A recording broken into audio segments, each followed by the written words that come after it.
शुक्रिया सदर मोहतरम। 2025-2026 के बजट पर आपने मुझे कहने का मौका दिया, मैं आपका शुक्रगुजार हूँ। सदर मोहतरम, मैं महाराष्ट्र के नायब वजीर आला और वजीर मालियात अजीत दादा पवार के बजट का इस्तकबाल करता हूँ, जिसमें बेघर लोगों को घर, बेरोजगारों को रोजगार, बीमारों के लिए इलाज और मुआवजे की सहूलत, बच्चों के लिए बेहतरीन तालीम का इंतजाम, शेतकरी लोगों के लिए सोलार सिस्टम, लाडली बहनों के लिए 1500 रुपये हर महीना, ये सारी वो चीजें हैं जो किसी बजट को खूबसूरत बनाती। किसी शायर ने कहा है, कदम कदम पे उजाले उतर के आएंगे, तेरे नसीब में तारे उतर के आएंगे, घर से निकल बेसहारों का सहारा बनकर तेरी मदद को फरिश्ते उतर के आएंगे। सदर मोहतरम, मैं टेक्सटाइल सिटी मालेगांव से चुनकर आया हूं।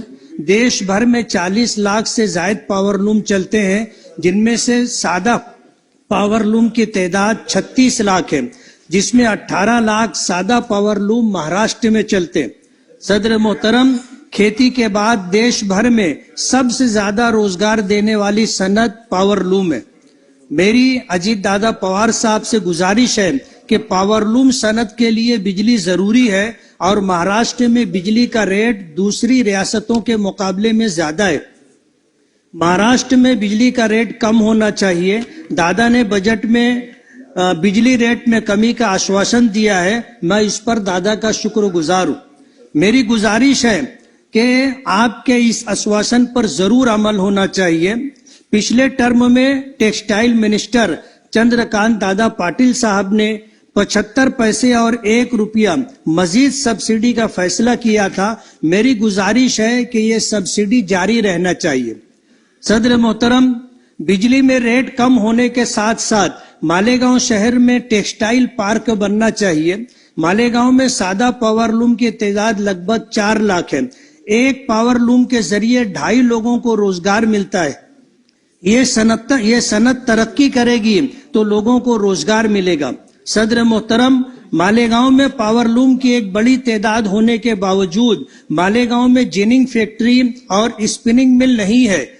एक स्पिनिंग मिल थी, वो भी बंद है। महाराष्ट्र में कपास की पैदावार होती है, लेकिन ये कपास यार्न की तैयारी के लिए तमिलनाडु जाती है और यार्न बनने के बाद तमिलनाडु से ये यार्न वापस महाराष्ट्र आता है।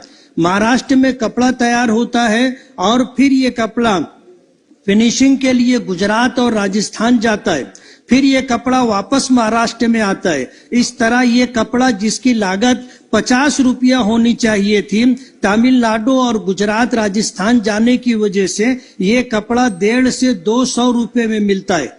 मेरी सरकार से गुजारिश है कि महाराष्ट्र में जिनिंग और स्पिनिंग मिल बनना चाहिए, ताकि ट्रांसपोर्टिंग और फिनिशिंग पर जो अखराजात बढ़ते हैं वो कम हो और इससे जो नफा होता है वो महाराष्ट्र और महाराष्ट्र के लोगों को मिले।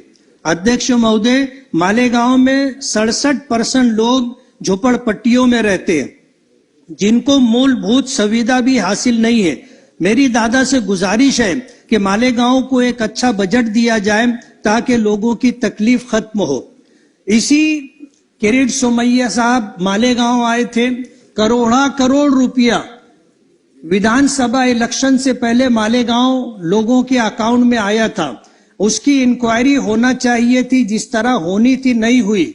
लेकिन किरीट सोमैया जब मालेगांव आए और मालेगांव झुग्गी झोपड़पट्टियों में रहने वालों को देखा तो उनको ये गुमान हुआ कि ये बांग्लादेशी या यह रोहिंग्याई हो सकते हैं, जिनके पास रोड नहीं है, गटर नहीं है, पीने का पानी नहीं है, लाइट नहीं है, हेल्थ का कोई इंतजाम नहीं है। उन्होंने हमारे महाराष्ट्र के चीफ मिनिस्टर साहब से ये गुहार लगाई कि इसकी इंक्वायरी होना चाहिए। यहाँ पर 1000 बांग्लादेशी और रोहिंग्याई हैं। 4000 जन्म दाखिले उन्होंने इंक्वायरी के लिए दिए।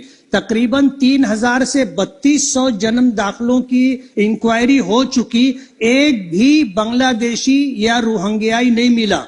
लेकिन जन्म दाखिले को लेकर के जो कार्रवाई हो रही थी, इंक्वायरी हो रही थी, उसमें डेट ऑफ बर्थ में कोई फर्क हो गया, नाम में स्पेलिंग का कोई फर्क हो गया, या एड्रेस चेंज कराने की कोई कोशिश हुई, इसको ले करके उनके ऊपर जो कलम लगाई गई है वो 318(4), 336, 340(2), 338 और 120 भी जैसी कलम लगाई गई है और FIR रजिस्टर करके उनको जेलों में डाल दिया गया।